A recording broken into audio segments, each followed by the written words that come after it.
প্রথম বিশ্বকাপ খেলেই সাকিবের রেকর্ড দখলে নিলেন রিশাদ। আন্তর্জাতিক ক্রিকেটে রিশাদ হোসেনের আগমনটা বেশি দিনের নয়, স্বল্প সময়ের মধ্যে খেলে ফেললেন নিজের প্রথম বিশ্বকাপটাও। আর বিশ্ব আসরে সুযোগ পেয়ে লাল সবুজে জার্সিতে নিজের সর্বোচ্চটা উজাড় করে দিলেন এই লেগ স্পিনার। অন্যান্য এক রেকর্ডে পেছনে ফেলে দিলেন ৯ আসরের সবগুলো খেলা সাকিব আল হাসানকেও। বিশ্বকাপে রিশাদের গল্পটা অন্যরকম।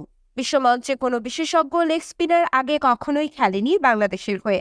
এবার ঋষভ খেললেন, দিলেন নিজের সর্বোচ্চটা, গড়লেন অনন্য এক রেকর্ড। ২১ বছর বয়সী লেগ স্পিনার এতটাই দুর্দান্ত পারফর্ম করলেন যে ছাড়িয়ে গেলেন বাংলাদেশের সবাইকে। প্রথমবার বিশ্বকাপ খেলতে এসে নিজের ঝুলিতে পড়ে নিলেন ১৪টি উইকেট। টি-২০ বিশ্বকাপের এক আসরে বাংলাদেশের কোনো বোলারের সর্বোচ্চ উইকেট এটি। রেকর্ডটি অবশ্য আগের ম্যাচে স্পর্শ করেন ঋষাদ। ভারতের বিপক্ষে সেদিন ২ উইকেট নিয়ে ছুঁয়ে ফেলেন সাকিব আল হাসানের ১১ উইকেটের কীর্তি।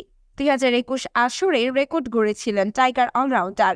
বাংলাদেশ সময় মঙ্গলবার ২৫ জুন সকালে আফগানিস্তানের বিপক্ষে ম্যাচে ইব্রাহিম জাদরানকে আউট করে সাকিবকে ছাড়িয়ে রেকর্ডটি এককভাবে নিজের করে নেন এই লেগ স্পিনার। পরে তিনি এক ওভারেই রহমানুল্লাহ গুরবাজ ও গুলবাদিন নাইবকে আউট করে আরও সমৃদ্ধ করেন নিজের এই রেকর্ড। এর আগে ২০১৪ টি-২০ বিশ্বকাপের আসরে ১০ উইকেট নিয়েছিল পেসার আলামিন হোসেন। ২০১৬ সালের আসরে ১০ উইকেট শিকার করেছিলেন সাকিব। ২০১৬ আসরে স্রেফ ৩ ম্যাচ খেলে ৯ উইকেট নিয়েছিলেন মুস্তাফিজ।